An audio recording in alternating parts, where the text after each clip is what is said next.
The President of the United States getting ready to address the nation, indeed the world, from the White House. Momentarily, we will hear from President Obama. He will make the case on how the United States can avoid default. There are some Democrats suggesting the United States right now is an imminent threat of default 1 week from today. The country will not have enough money to pay all of its bills. Tough decisions will have to be made. The stakes right now are enormous. The president will lay out his case within a minute or so.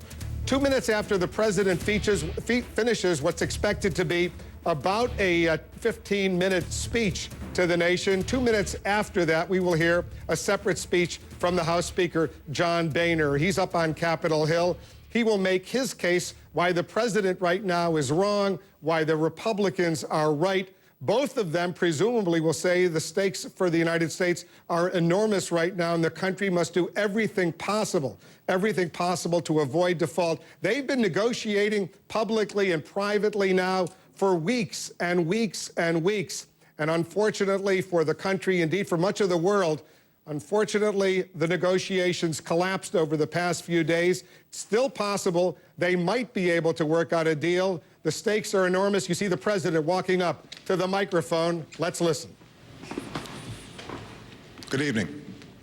Tonight I want to talk about the debate we've been having in Washington over the national debt.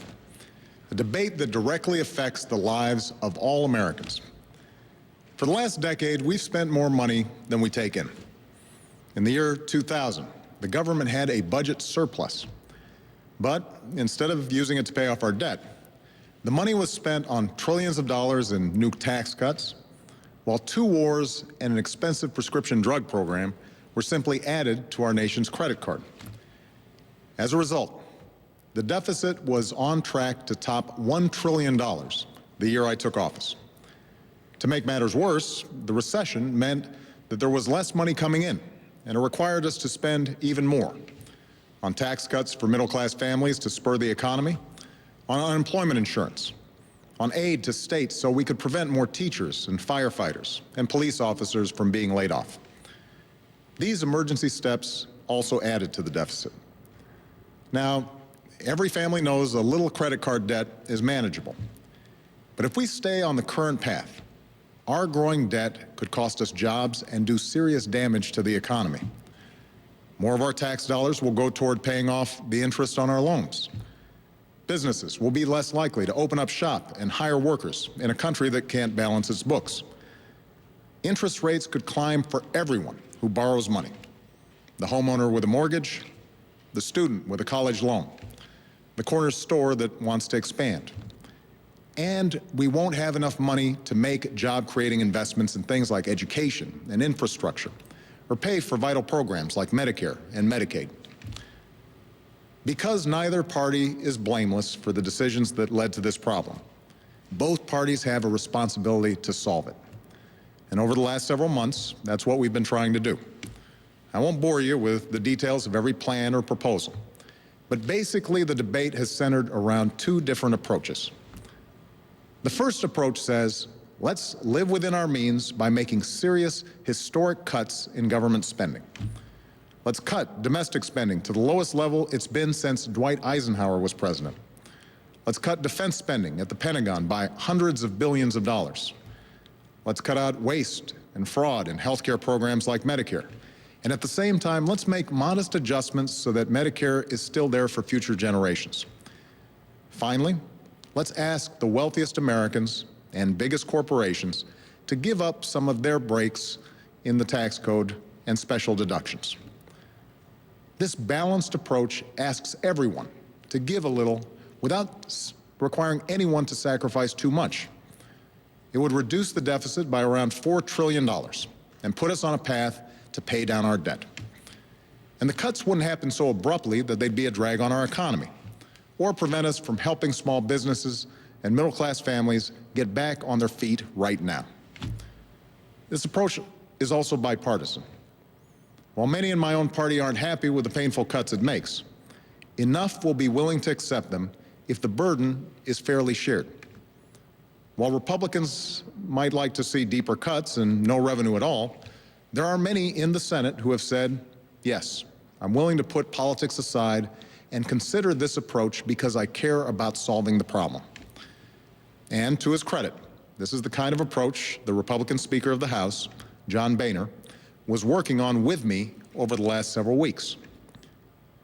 The only reason this balanced approach isn't on its way to becoming law right now is because a significant number of Republicans in Congress are insisting on a different approach, a cuts-only approach, an approach that doesn't ask the wealthiest Americans or biggest corporations to contribute anything at all. And because nothing is asked of those at the top of the income scale, such an approach would close the deficit only with more severe cuts to programs we all care about, cuts that place a greater burden on working families.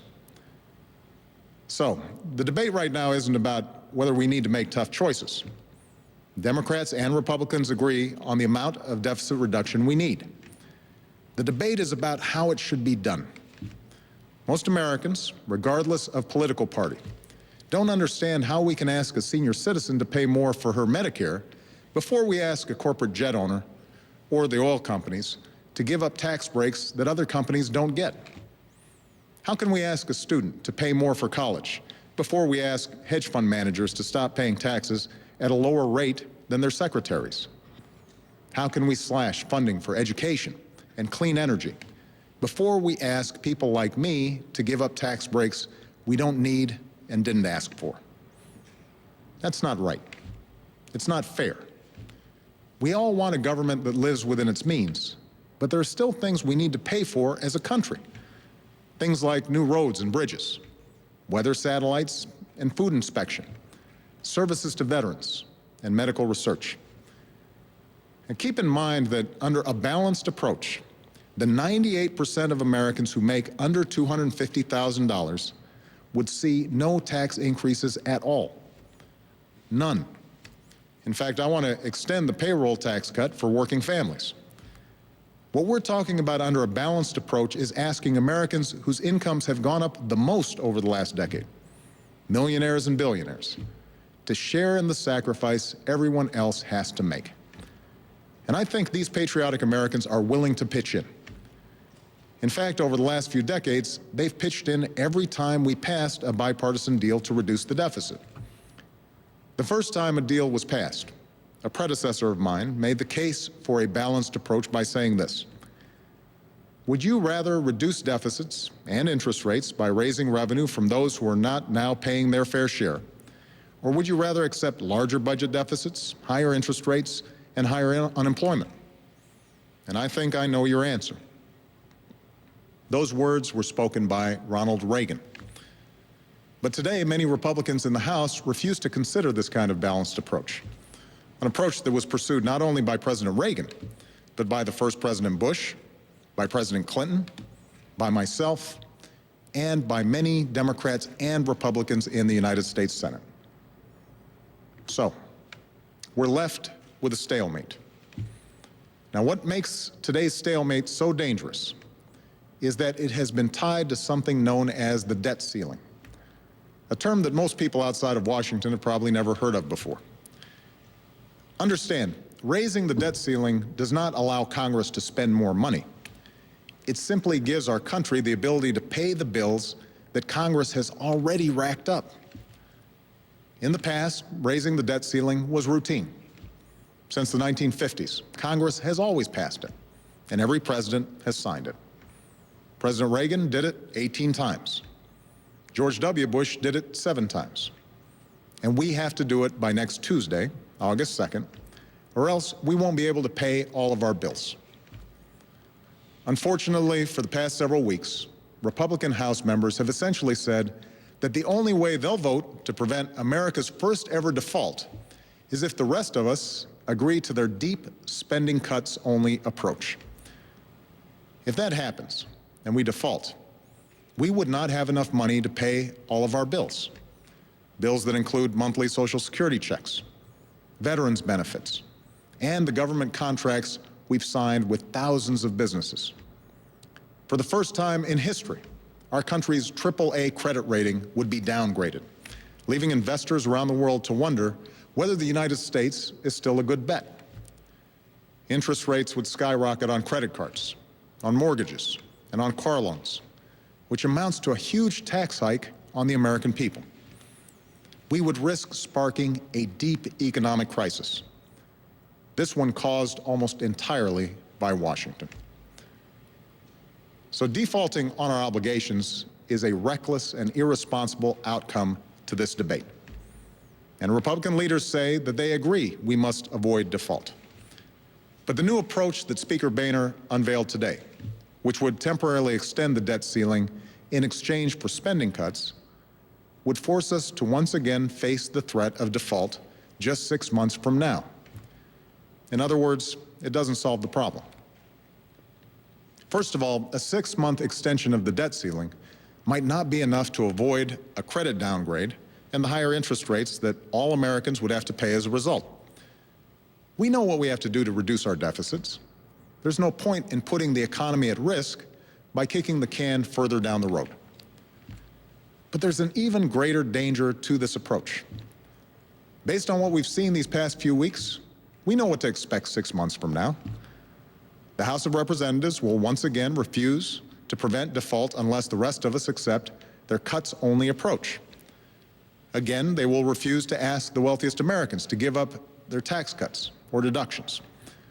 Again, they will demand harsh cuts to programs like Medicare. And once again, the economy will be held captive unless they get their way. This is no way to run the greatest country on earth. It's a dangerous game that we've never played before, and we can't afford to play it now. Not when the jobs and livelihoods of so many families are at stake. We can't allow the American people to become collateral damage to Washington's political warfare.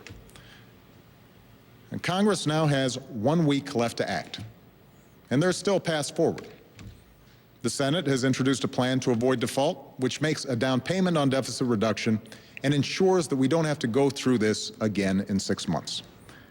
I think that's a much better approach, although serious deficit reduction would still require us to tackle the tough challenges of entitlement and tax reform.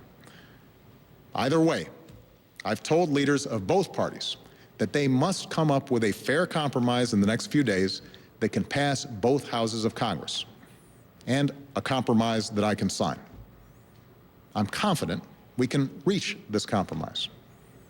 Despite our disagreements, Republican leaders and I have found common ground before, and I believe that enough members of both parties will ultimately put politics aside and help us make progress.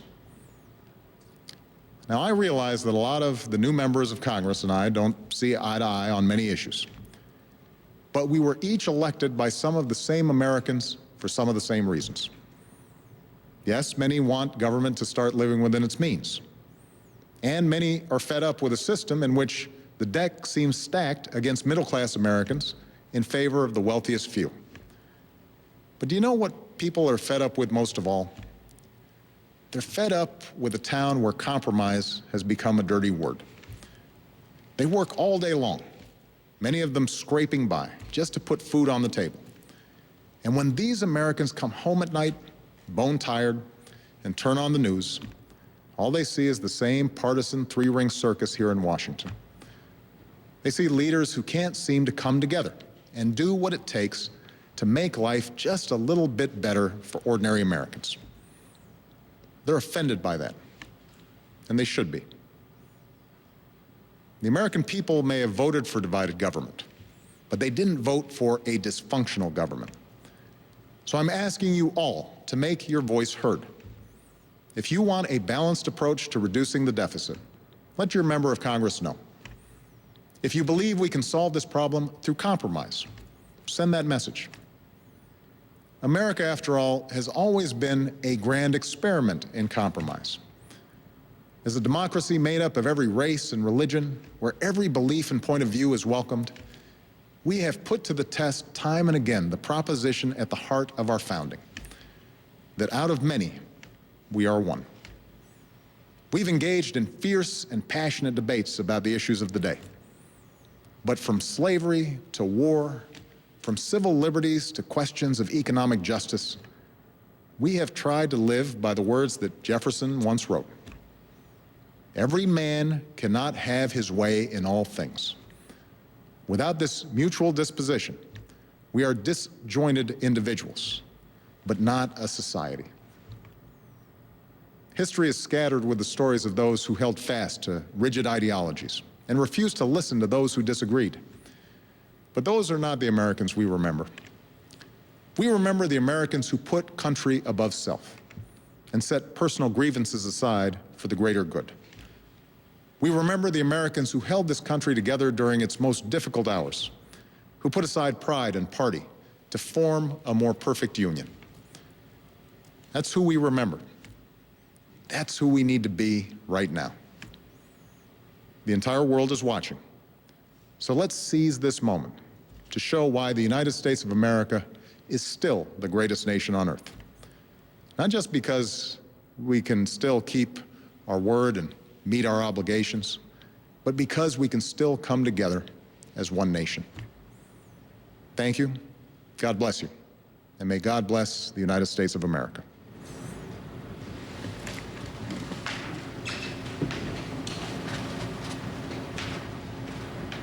And so the President of the United States speaking for almost exactly 15 minutes as planned, making the case for compromise right now, insisting compromise is not a dirty word. We'll be hearing not a dirty word. We'll be hearing from the House Speaker, John Boehner, momentarily. Let's go to our chief White House correspondent, Jessica Yellen.